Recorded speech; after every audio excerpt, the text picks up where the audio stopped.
Comiendo del mismo pan, bebiendo del mismo vino. Bueno, ya hemos hablado del jueves, ahora entramos en Viernes Santo. Viernes Santo. Que Viernes Santo se dice así: Sagrado Tríduo Pascual, Viernes Santo en la Pasión del Señor. Sagrado Tríduo Pascual, porque terminaba yo el jueves diciendo, es una celebración continua. Sagrado Tríduo Pascual, Viernes Santo en la Pasión del Señor. Algo que quiero aclarar porque alguien me preguntó y creo que se entendió un poco mal. En el lugar de la reserva del Santísimo no se colocan imágenes, pero sí se pueden colocar figuras que representen a Cristo. Un cordero, ¿sí? Sí se puede colocar, que son estas figuras que representan a Cristo. Hay otras figuras, ¿no? Hay otras figuras que se pueden colocar. Tratemos de que no, sino figuras que den la simbología de Cristo, ¿sí? Eso sí, pero no imágenes de cara. Ahora bien, entonces, estamos en el Sagrado Tríduo Pascual, Viernes Santo en la Pasión del Señor. Como siempre comenzamos, ¿qué celebramos? Porque todos celebramos el Tríduo Pascual. ¿Qué celebramos? El Viernes Santo conmemora la pasión y muerte del Señor, de ahí el nombre que le designa la liturgia actual, Viernes Santo en la Pasión del Señor. Se conmemora la pasión y muerte del Señor. Primitivamente la liturgia romana la llamó imparasheve, que quiere decir preparación a la Pascua. Más tarde le llamó Feria Sexta de la Pasión y Muerte del Señor, y actualmente se le llama Viernes Santo, celebración de la Pasión del Señor. Entonces sabemos que el Viernes Santo es la celebración de la Pasión del Señor. Ahora bien, tenemos varias actividades durante el Viernes Santo, pero debemos recordar que la actividad principal, digamos celebraciones, la celebración a la cual muchas veces menos asistimos, es a la celebración de la Pasión. Vamos al Via Crucis, vamos al sermón de las 7 palabras. Estamos cansados para ir a las 3 de la iglesia. No, descansemos un rato. Y estamos olvidando de la celebración principal. Entonces, caminamos el Via Crucis, vamos a la celebración de la palabra y no vamos a la Pasión del Señor, no estamos haciendo nada. Vayan a la celebración de la Pasión del Señor. Es la principal. Es la que nos pide a nosotros la Iglesia Universal hacer. Y es en la que las iglesias están más vacías. Y eso no puede ser. Y ustedes deben insistir a sus vecinos. No, la principal es la de las 3, 3:30, depende del sacerdote, 4 de la tarde, depende del lugar. Esa es la principal. No es el sermón de las 7 palabras, no es el Via Crucis, es la celebración de la Pasión del Señor. El Viernes Santo de la Pasión del Señor está presidido por una liturgia austera y sobria. Es el día, la liturgia es diferente. Ese día la liturgia siempre se celebra el misterio pascual, pero la liturgia es sobria. Y ese día no se celebra la Eucaristía. No hay Eucaristía. Es una celebración, por eso se llama la celebración de la Pasión del Señor, pero no es Eucaristía. Es una liturgia austera, sobria, donde no hay muchos cantos, se invita más al silencio, más al recogimiento. Por eso dice que la iglesia no realiza, y este día hay mucha gente que piensa que es como un funeral, ¿no? Y por eso el día antes le llamaban el sepulcro, y le vamos a llamar funeral. No es un funeral, sino celebra la muerte victoriosa del Señor. Nosotros celebramos que Jesús, muriendo en la cruz, perdona nuestros pecados. El primer acontecimiento de la Pascua Crucifixionis, ¿sí? La Pascua de la Crucifixión. Esa es la primera Pascua. Ya estamos en el Tríduo Pascual. Primera Pascua, la Pascua de la Crucifixión, en la cual Cristo murió por nosotros, como la llamaban los padres. Situación que se remarca incluso con el hecho de que con la reforma del Vaticano II las vestiduras negras se reemplazaron por las rojas. Antes, el Viernes Santo se celebraba con las vestiduras litúrgicas negras, porque se tenía más pensado a esto, al ser un funeral, y no rojo. ¿Por qué? Porque es la pasión del Señor, lo que hablábamos de la sangre. Ahora vamos a ver algunos puntos claros de lo que nosotros celebramos. Primero, la cruz. Nosotros el viernes, la pasión del Señor, celebramos la cruz.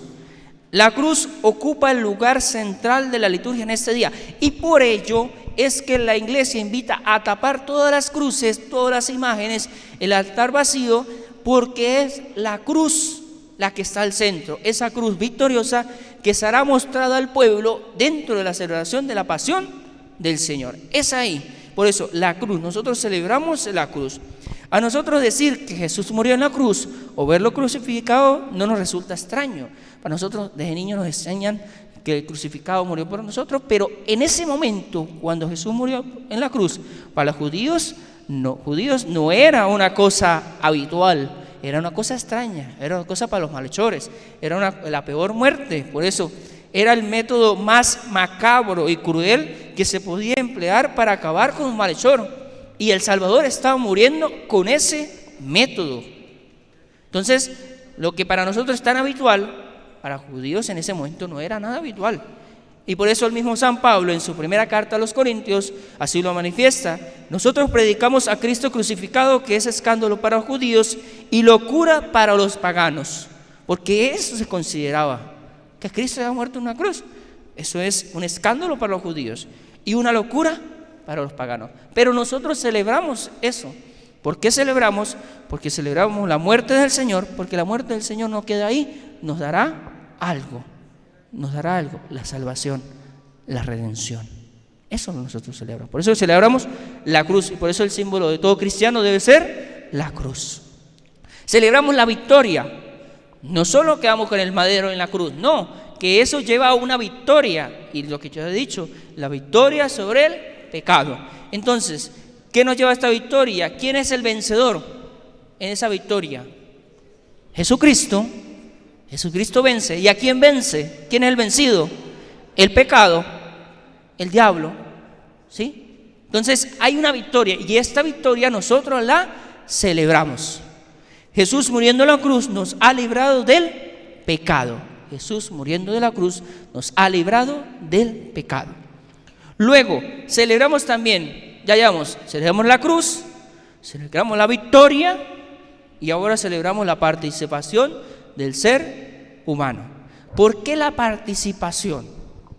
El ser humano participa del triunfo del crucificado. Desde este momento crucial en la historia de la humanidad, el ser humano tiene todos los medios a su alcance para vivir en comunión con Dios. Decir que participamos hay una participación es porque el Señor nos da, nos permite, nos asocia a Él a poder celebrar con Él esa muerte de cruz, poder encontrarnos, podernos unirnos en esa muerte de cruz. Por eso nosotros todos celebramos la pasión del Señor, porque en ese momento ya no hay una ruptura, sino que Cristo nos da la posibilidad de poder, ¿sí?, con medios alcanzar y vivir una comunión con Dios, que nos abre el reino de los cielos, esa comunión con Dios. Por ello es que este es el sacrificio supremo y definitivo. El sacrificio supremo y definitivo. ¿Por qué? En el Antiguo Testamento, ¿qué pasaba? Los sacerdotes, ¿qué hacían? Sacrificaban corderos, animales a Dios. Sacrificaban. Todos hacían sacrificio. En cambio nosotros sacrificamos a animales. No. Pero ¿por qué nosotros no sacrificamos un cordero sin mancha de un año?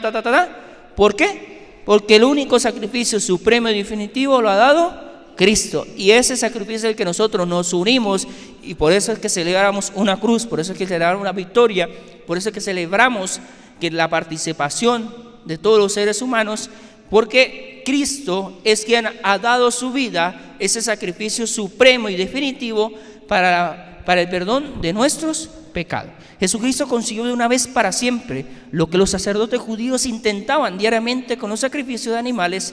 Estos sacrificios eran ofrecidos a Dios por estos sacerdotes para interceder por el pueblo y restaurar así la comunión con Dios rota por el pecado. Sin embargo, fue Jesucristo con su vida entregada quien, como hemos visto, restauró los vínculos de la amistad entre Dios y la humanidad. Cristo muriendo en la cruz hace el sacrificio supremo y definitivo y restaura ese vínculo de amistad entre Dios y la humanidad. ¿Qué es lo que hace Jesucristo? Regresa al mundo, al Padre.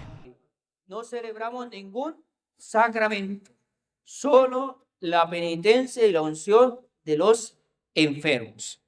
En este día la Sagrada Comunión se distribuye a los fieles únicamente dentro de la celebración de la Pasión del Señor. A los enfermos que no pueden participar en dicha celebración se les puede llevar a cualquier hora del día. Entonces, a los enfermos, no a las demás personas. Al que está bueno y sano y puede ir a la celebración, no está permitido darle la comunión. Solo a los enfermos que no pueden ir a la iglesia. El altar debe estar desnudo por completo, sin cruz, candeleros, ni manteles, lo que decíamos hace rato, para dar el centro a la cruz. Y porque no se va a celebrar la Eucaristía, entonces debe estar completamente vacío. Después del mediodía, cerca de las 3, a no ser que por razones pastorales se elija una hora más tarde, tiene lugar la celebración de la Pasión del Señor. Esta es la celebración principal y esta es la celebración que nos manda la Iglesia Universal celebrar.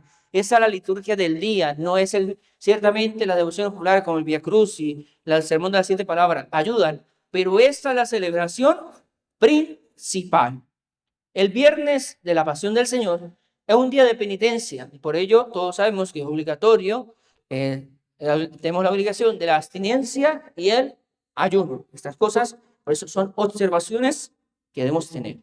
Se recomienda que este día se celebre en las iglesias el oficio de lecturas y las laudes con participación de los fieles. Lo que yo les decía, si ustedes van a ir en la mañana al Santísimo, ese día es a rezar el oficio de lectura y las laudes, no a cantar canto y canto y canto, sino es ahí, con la oración de la iglesia. Ahora sí, comenzamos un poco con la estructura de esta celebración. La celebración de la Pasión del Señor tiene 3 partes: la liturgia de la palabra, adoración de la cruz y la Sagrada Comunión. 3 partes: la liturgia de la palabra, adoración de la cruz y la Sagrada Comunión. Que a la liturgia de la palabra precede un rito sencillo, pero muy significativo. Un rito muy significativo que a muchas personas les llama mucho la atención. La postración, rostro en tierra, del sacerdote, seguida de una oración. Entonces, comencemos por la primera parte, ese rito inicial ante la liturgia de la palabra. Tenemos la postración. En silencio, y todos se colocan de pie y estamos en silencio. Así es, esa celebración comienza en silencio. Si hay que decir algunas palabras de introducción, debe hacerse antes de la entrada de los ministros. Si queremos hacer una monición ese día de entrada, no la hagamos después que entren los ministros, antes que entren los ministros, antes, porque si no rompe ese silencio que está pidiendo la liturgia, rompe ese momento significativo que está pidiendo la liturgia. Por eso es que dice, si se tiene que hacer unas palabras de introducción, se hagan antes de que entre el ministro, no durante ni en el momento. No, porque es que el sacerdote va entrando y nadie sabe. No, la liturgia nos está invitando en silencio. Si usted quiere explicar a la gente, lo explica antes, no en la plena entrada, porque el sacerdote no es que va entrando y no hay canto, pero sí un monitor está diciendo, el sacerdote entra en silencio. No. Es en silencio, no hay monición ahí. En silencio camina hacia el altar, frente al altar. Y hecha la reverencia al mismo, se postra rostro en tierra. Y esta postración, que es un rito propio de este día, se ha de conservar diligentemente por cuanto significa tanto la humillación del hombre terreno, cuanto la tristeza y el dolor de la iglesia. Se debe mantener esta postración y se debe buscar. Y todo lo demás, como dice, y si mejor se arrodilla. Si el sacerdote no se puede postrar, se arrodilla al menos. Si no se puede arrodillar, pues se coloca de pie, ¿no? Porque hay sacerdotes abuelitos que para postrarlos, ¿no? Igual que, entonces, tampoco es que, pero todo aquel que se puede postrar, presbítero, se debe postrar. Porque quiere dar a entender esta humillación del hombre terreno cuanto a la tristeza y el dolor de la iglesia. Y todo lo demás, ¿cómo estamos? De rodillas, ¿sí? Todos los demás estaremos en ese momento de rodillas. Luego, se hace una oración, ¿sí? Se hace una oración. Después el sacerdote con los ministros se dirige a la sede. Por eso, ven que toda celebración comienza en la sede, no en otro lugar, en la sede. Se dirige a la sede, donde vuelto hacia el pueblo, que está de pie con las manos juntas, dice de las siguientes oraciones, sin decir la invitación, oremos. Aquí no es que va a decir oremos, no. Solo comienza con la primera fórmula o la segunda fórmula. La primera fórmula nos habla de la misericordia de Dios en el misterio pascual de Cristo. Y la segunda fórmula resalta la contraposición entre el pecado de Adán y la obra redentora de Cristo. Estas dos son las ideas generales de las dos oraciones que se pueden hacer. Entonces, el sacerdote entra en silencio, ¿sí? Se postra en silencio, no hay munición ahí. Si se hace una munición debe ser antes. Se levanta, hace una reverencia al altar, ya ha hecho una reverencia al altar, se sube, va a la sede y comienza con una oración, sin decir oremos. Eso es completamente un rito. Ustedes se quedan así como, el que no ha ido nunca a la iglesia se queda, ¿qué está pasando, verdad? Un rito en silencio, un rito que usted lo marca. Si usted lo vive, ese rito le marca, porque es un rito que tiene un significado profundo. Pocas palabras, porque se ha dicho pocas palabras, pero un significado profundo, que cuando nosotros lo entendemos, entendemos por qué el sacerdote se está postrando el rostro en tierra. ¿Ah? Eso lo debería explicar un monitor antes. O ahí, el sacerdote llega a ese postre, pues todos los demás nos colocamos de rodillas. Al menos eso y ya. Pero se debería hacer una mención antes de la celebración, explicándole a la gente, porque a la gente cuesta o no acuerda. Entonces, es bueno celebrar, recordar. Ahora bien, entonces la primera fórmula nos resalta la misericordia de Dios en el misterio pascual de Cristo, y la segunda fórmula es la contraposición entre el pecado de Adán y la obra redentora de Cristo. Ahora, esto es un expresivo inicio, sin palabras, pocas palabras, pero tiene una expresión, es muy expresivo, ¿no? Hay un inicio muy expresivo. Esta introducción, que además de sobria, es muy expresiva, nos dispone para poder celebrar con profundidad la muerte del Señor, pues nos ayuda al recogimiento interior. Nos ayuda al recogimiento interior. Entonces, la procesión, esa procesión en silencio, ¿qué quiere decir? Esa procesión en silencio, ¿a qué me invita? La procesión de entrada se realiza con una sencillez extrema, cosa que contrasta con lo que se realiza habitualmente en otras celebraciones. Esa sencillez que delante del misterio que estamos celebrando, delante de Cristo que ha muerto en la cruz, nosotros entramos en sencillez.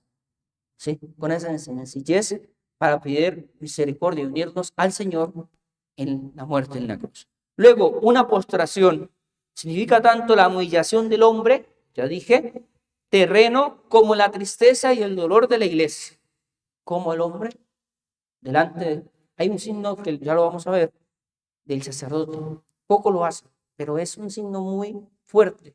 Que si se hiciera y si sabe qué cosa quiere decir esto, es un signo que lleva bastante interioridad, pero ya lo veremos más adelante. Humillación, terreno, como la tristeza y el dolor de la iglesia. Y finalmente el sacerdote recita la oración, que ya hemos dicho los dos significados que tienen las dos oraciones. Luego comenzamos con una liturgia de la palabra. Ahí comienza la liturgia de la palabra.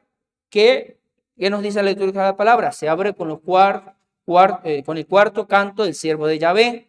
Luego tenemos el Salmo 30, ¿sí? Que nos recuerda: el Padre, en tus manos encomiendo mi espíritu. La segunda lectura, el siervo aparece como el sumo sacerdote, que ofreciéndose a sí mismo como víctima. Y luego finalmente tenemos el Evangelio. ¿Cuál Evangelio rezamos el Viernes Santo? La Pasión, ¿verdad? Pasión según San Juan.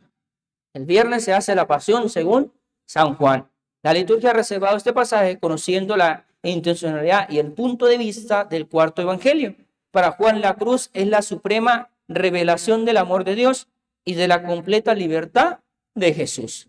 Entonces, se hace del Evangelio de San Juan la Pasión, con los mismos gestos que ya hemos dicho en los domingos de Ramos: sin incensario, sin cirial, ¿sí? El diácono le va a pedir la bendición y recordemos, si se puede cantar, que se cante. Si se puede cantar, que se cante la pasión. Luego la oración universal. La oración universal ese día es diferente, ¿verdad? Hay 10 oraciones sobre una base estructural que proviene del siglo V y unos contenidos que quizás se remontan al siglo I. El misal actual ha organizado un grupo de 10 oraciones, de las que las 7 y la 8 son totalmente nuevas y la 9 ha sufrido fuertes retoques. En ella se pide por estas grandes intenciones. Ese día se hace una oración universal que en todos lados se hace. La primera es por la Iglesia, la segunda por el Papa, la tercera por los ministros y fieles, la cuarta los catecúmenos, la quinta por la unidad de los cristianos, la sexta por los judíos, la séptima por los que no creen en Cristo, la octava los que no creen en Dios, la novena los gobernantes y la décima por los atribulados. ¿Sí? Y aquí hay una particularidad que también ahí se puede, si el obispo lo desea o el papa a veces que lo pide, se puede hacer una oración particular por alguna emergencia que estamos viendo. Por ejemplo, en el tiempo de la pandemia se tuvo una precisa para la pandemia. Estas oraciones conservan la primitiva estructura de la oración de los fieles romana, antes que el papa Gelasio adoptase el método oriental, es decir, una invitación, orar por una intención indeterminada y una oración de petición. Después de una breve pausa de silencio oracional, su colocación después de la lectura de la pasión subraya que el fruto de esta es universal. Es decir, leemos la pasión, ¿no? Y vemos el fruto de la pasión. ¿Cuál es? No es solo de unos, sino es universal. ¿Y cuál es el fruto de la pasión del Señor?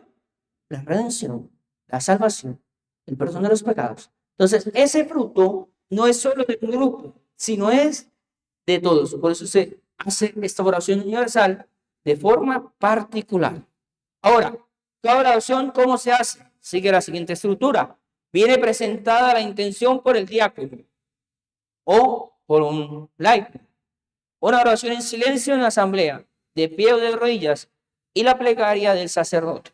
Entonces, llega el diácono o un laico y dice: oremos por la Santa Iglesia. Ahí hay una morición.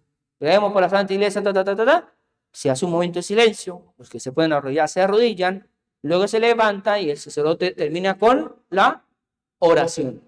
Luego viene la segunda y así sucesivamente. La liturgia de palabras se concluye con la oración universal, que se hace de este modo, ya como lo dijimos. Después todos oran en silencio durante un espacio de tiempo.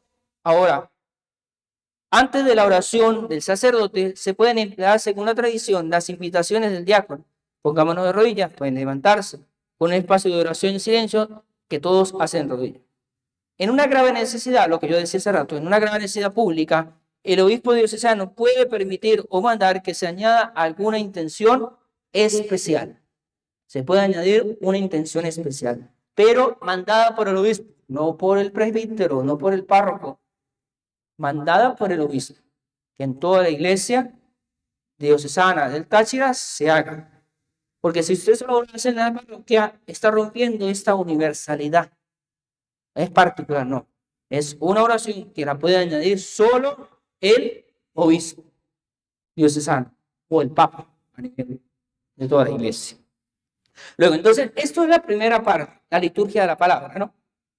La paso rápido porque vamos sobre el tiempo, pero vamos a generar esto es la liturgia de la palabra. Es importante centrarnos en ese rito expresivo del inicio, que es donde me centré un poco más, y ahora en la adoración de la Santa Cruz. Fue introducida en Roma en el siglo VII.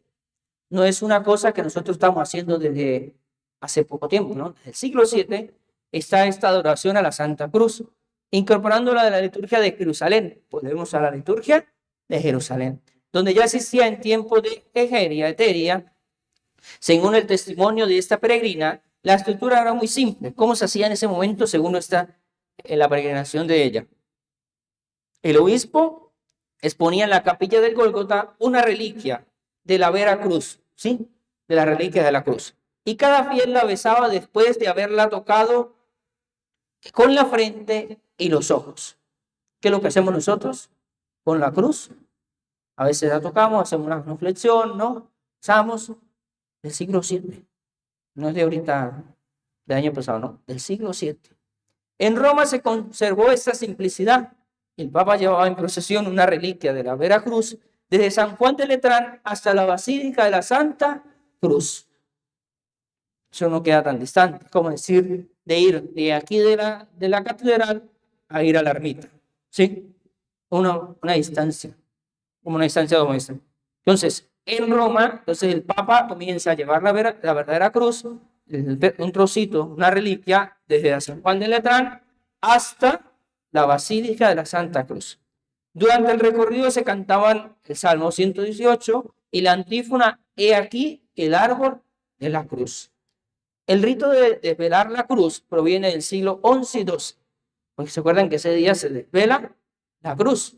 Bueno, una de las formas es desvelar la cruz. Viene del siglo XI y XII. Ahora bien, viene la mostración de la Santa Cruz. Esa tiene dos formas. Sí, hay dos formas de hacerlo. Ustedes han visto que a veces entran con la cruz cubierta con un velo. A veces la pueden entrar sin ningún velo. La primera forma, ¿qué me dice? La primera forma con la que yo puedo hacer ese momento es el diácono u otro ministro idóneo, acompañado de otro ministro, va a la sacristía y de allí trae la cruz procesionalmente por la iglesia. Ahora atentos, si la sacristía está arriba, al lado del altar y no puede, no, la cruz ya está abajo, en la puerta de la iglesia, ¿sí? Solo que estos, porque mayormente la sacristía a veces estaba en la puerta de la iglesia, a un lado de la puerta de la iglesia, porque de ahí es que salen en procesión. Entonces, usted puede tener la cruz en la puerta de la iglesia, cerca de la puerta de la iglesia para comenzarla en procesión. Entonces, decir que los ministros van ahí hasta donde está la cruz. De allí trae la cruz procesionalmente por la iglesia, cubierta con un velo morado. Es un velo morado, ¿no? Cubierta con un velo morado. Hasta el centro del presbiterio, acompañado de los dos ministros con velas encendidas. El sacerdote de pie ante el altar, de cara al pueblo, toma la cruz, descubre un poco su parte superior y la eleva, comenzando la invitación. Miren el árbol de la cruz donde estuvo clavado el Salvador del mundo. Ahora paremos un momento aquí. La primera forma es, yo traigo la cruz velada, es decir, tapada, durante todo el recorrido hasta el presbiterio. No la voy desvelando a mitad. En muchos lugares que se comete el error de invertir las formas, donde la vamos trayendo velada, entonces en la puerta de la iglesia le quitamos un brazo, a mitad de la iglesia no, cuando viene velada viene completa, viene en procesión hasta el presbiterio y se desvela delante del pueblo. Sí, esta es la primera forma, se trae completa velada hasta el presbiterio. Luego el sacerdote va quitando parte por parte y va diciendo, miren el árbol de la cruz donde estuvo clavado el Salvador del mundo, y luego viene acompañado, nosotros respondemos, vengan y adoremos. ¿Sí? Miren el árbol clavado en la cruz donde estuvo clavado el Salvador del mundo, vengan y adoremos. Y acabó el canto, se arrodillan y adoran en silencio. Hay momentos para arrodillarnos ahí. Durante unos momentos la cruz es que el sacerdote de pie mantiene en alto, la cruz gloriosa. Por eso es que no deben haber más cruces, porque esa es la cruz gloriosa, donde todos la adoramos. ¿Por qué adoramos? Recordemos que nosotros no adoramos imágenes, tampoco crucifijos, pero ese día, en modo especial, decimos adoración de la Santa Cruz. ¿Por qué? Porque no tenemos el Santísimo. Entonces es el signo más fuerte de Cristo, presente en medio de nosotros. Una cruz gloriosa. Luego descubrió el brazo derecho y después en su totalidad, con la misma forma. Entonces, la segunda forma, me dice, es que si el sacerdote o el diácono, con los ministros, bien otro ministro idóneo, se dirige a la puerta de la iglesia, donde toma la cruz ya descubierta, y ahí sí, acompañado igual con velas encendidas, cerca de la puerta, en medio de la iglesia y antes de subir al presbiterio, dice lo mismo, mire el árbol de la cruz en la cual tuvo clavado Jesús.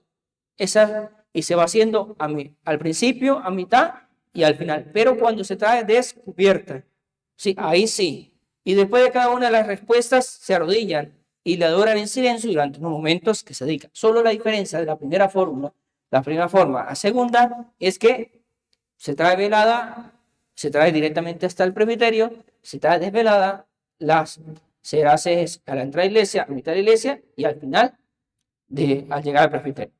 Luego de esto, lleva la cruz al comienzo del presbiterio, a otro lugar alto, y allí la deja y la entrega a los ministros, para que la sostengan una vez dejadas las velas en ambos lados de la cruz.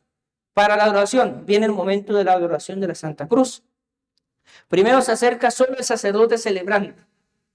¿Sí? El primero que debe adorar la cruz es el sacerdote que está presidiendo. Luego, si se juzga por conveniente, puede quitarse la casulla y los zapatos. El sacerdote puede en ese momento quitarse la casulla y los zapatos. ¿Se acuerdan de ese signo que yo decía que es bastante fuerte, significativo y que por razones prácticas muchas veces no se hace? El sacerdote en este momento, el presbítero en este momento, cuando va a adorar la cruz, podría quitarse la casulla y los zapatos. Es un signo fuerte. ¿Por qué se quita no es solo el simple porque me voy a quitar y ya no?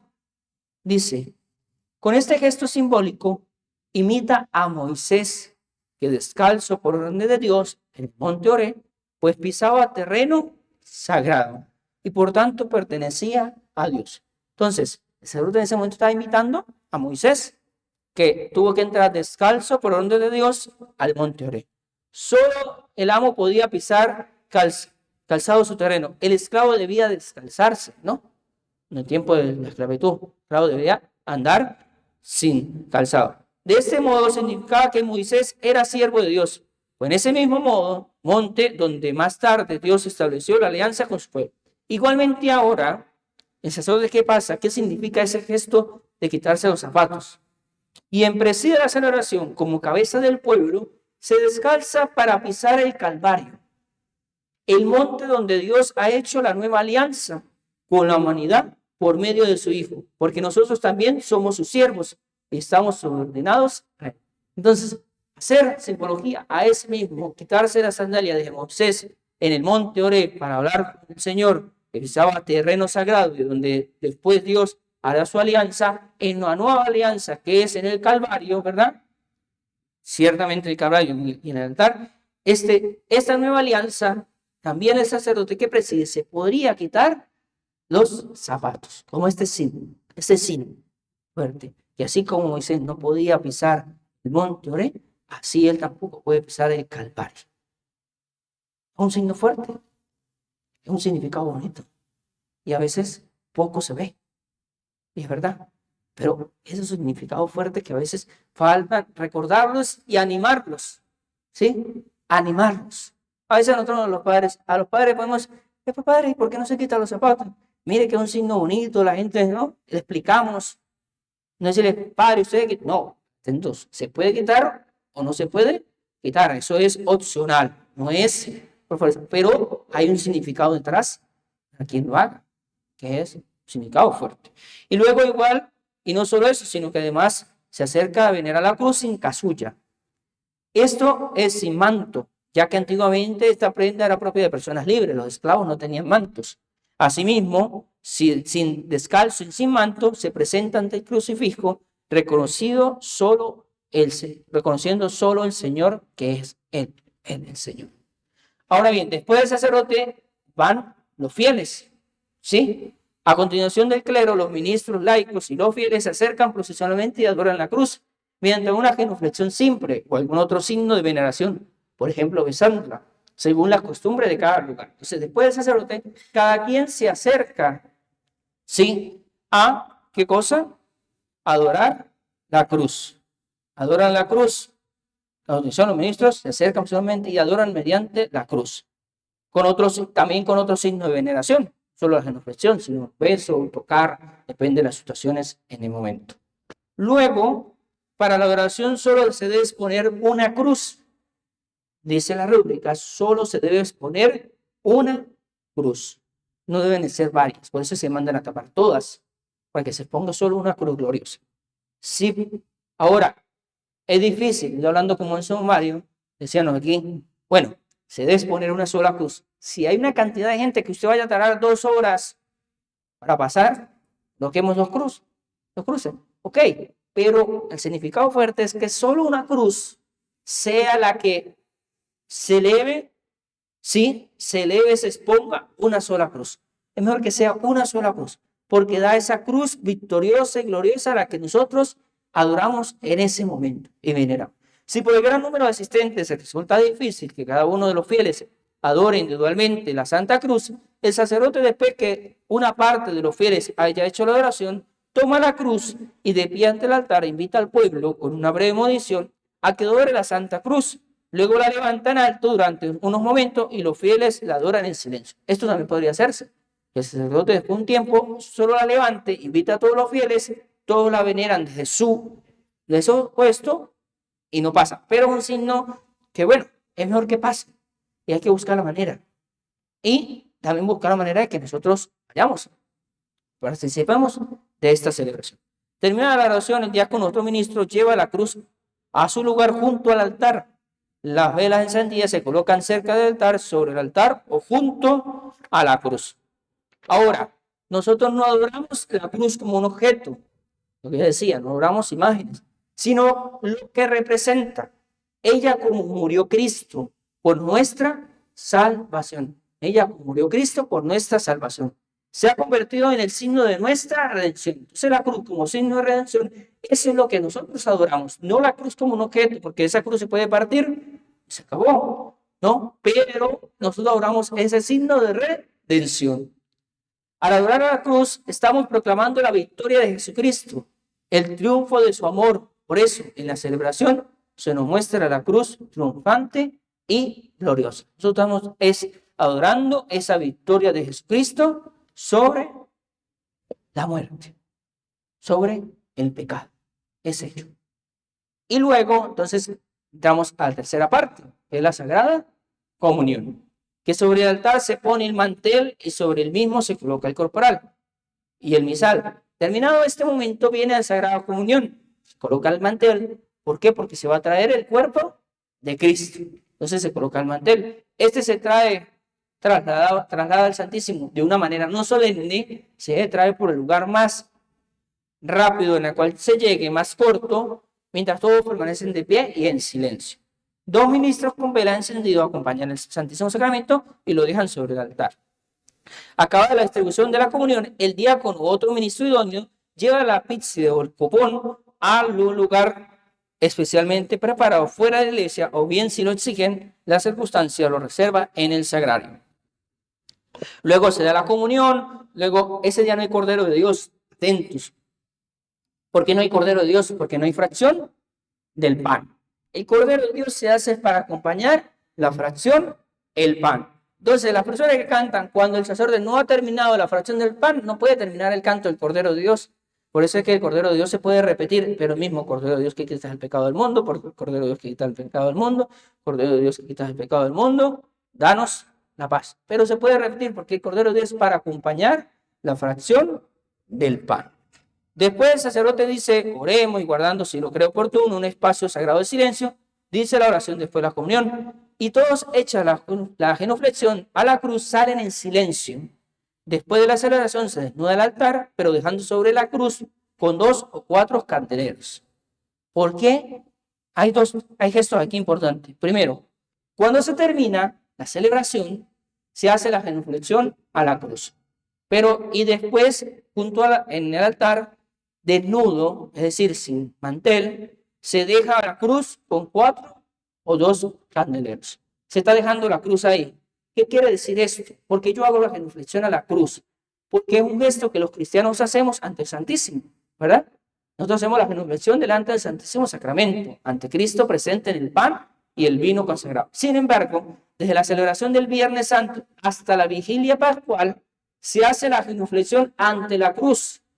Desde el Viernes Santo hasta la vigilia pascual, se hace la genuflexión delante de la cruz. No delante de cualquier cruz, sino aquella cruz gloriosa, victoriosa, en la cual el sacerdote nos ha presentado, en la cual nosotros hemos adorado. Entonces, si usted va al templo el sábado santo en la mañana, usted ve la cruz, esa que adoramos debería ser una reflexión como cuando nosotros hacemos al Santísimo Sacramento.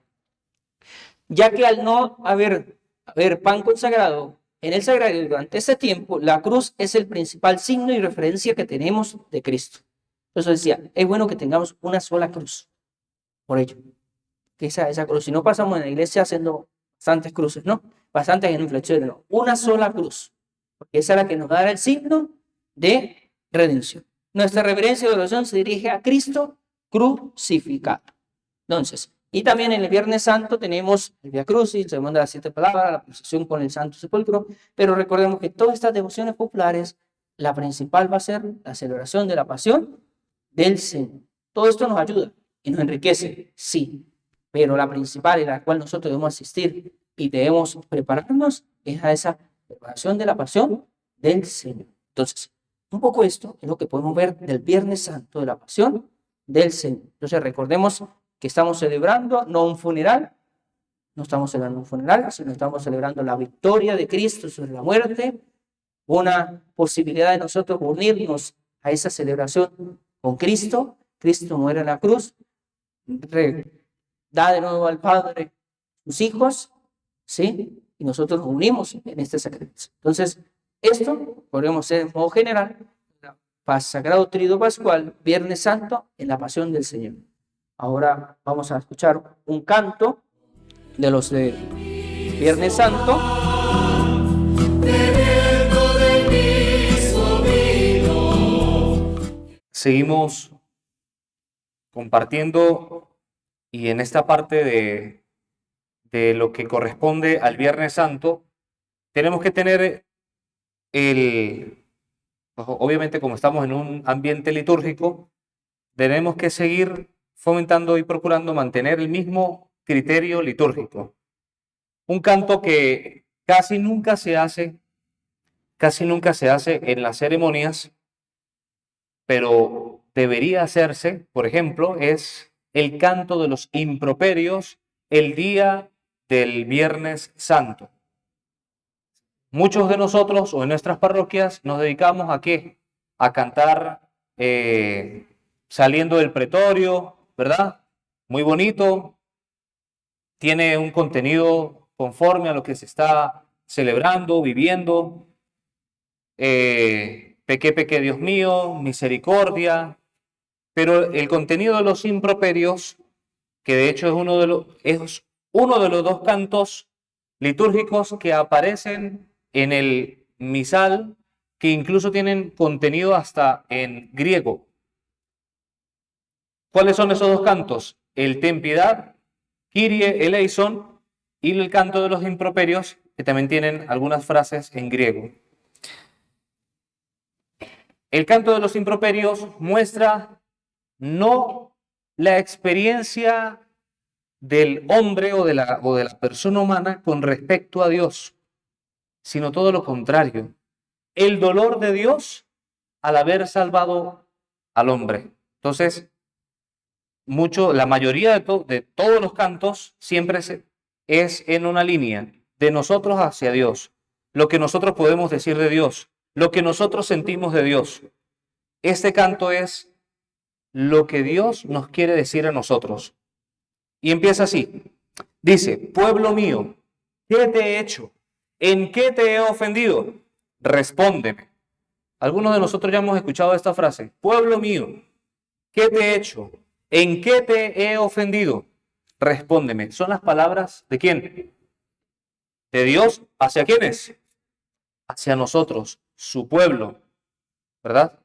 Y por eso es que hacemos tanta insistencia en que renovemos, recobremos el contenido doctrinal y de la palabra de Dios que contienen estos textos. Dice así, la estrofa, yo te saqué de Egipto, tú preparaste una cruz para tu Salvador. Agios Oceos, santo es Dios. Agios Isquiros, santo fuerte. Agios Athanatos, eleison Jimás. Santo inmortal, ten piedad de nosotros. Cada una de estas frases viene acompañada de lo que quiere decir en español. Bien, Agios Oceos, santo es Dios. Agios Isquiros, santo fuerte. Agios Athanatos, eleison Jimás, santo inmortal, ten piedad de nosotros. Entonces dice así este canto. Pueblo mío, ¿qué te he hecho? ¿En qué te he ofendido? Respóndeme. Pueblo mío, ¿qué te he hecho? ¿En qué te he ofendido? Respóndeme. Podemos darnos cuenta que la melodía de este canto es una melodía de lamento, tétrica, triste, porque nada más y nada menos que estamos en pleno momento de la hora nona, momento en el cual Cristo, ¿qué pasó? Muere en la cruz. Pueblo mío, ¿qué te he hecho? ¿En qué te he ofendido? Respóndeme. El coro, por supuesto, lo hacemos todos. El deber ser es que lo hagan todos. Las estrofas convendría bien que las hiciera un solista por la complejidad un poco de la temática y del texto en griego. Pero vamos a hacer un poco la estrofa para que nos suene y cuando nosotros lo volvamos a escuchar, pues incluso podamos cantarlo si buscamos el texto o bien por un cancionero o bien por internet. Dice así. Yo te saqué de Egipto, tú preparaste una cruz para tu Salvador. Agios Joseos, santo es Dios. Agios Isquiros, santo y fuerte. Agios Athanatos, eleison y más. Santo inmortal, ten piedad de nosotros. Y cantamos todos el coro. Pueblo mío, ¿qué te he hecho? ¿En qué te he ofendido? Respóndeme. Si nos damos cuenta, cada línea melódica corresponde a el momento, al contexto que estamos celebrando. El Viernes Santo, pues bien sabemos nosotros que es un contexto fúnebre, de tristeza, de dolor. Por eso es que esta melodía es así. El Jueves Santo teníamos un canto un poco más alegre y que incluso decíamos que podemos usar o utilizar una melodía rítmica más alegre para el canto de entrada o un poquito más tenue, más suave para el canto de comunión. Sin embargo, es una melodía que indica alegría, caridad, emotividad. Por supuesto, lo que concierne con el Sábado Santo es muchísimo más, tiene que ser muchísimo más alegre, mucho más himno, pero salvaguardando, por supuesto, siempre la temática del momento. ¿Podremos hacer muchos cantos más? Por supuesto que sí, pero, repito, como estamos enfocados en la parte litúrgica y esto casi nunca se hace, debería hacerse. Mucha gente dice, uy, pero esto casi nunca se hace. ¿Por qué no hacemos esto?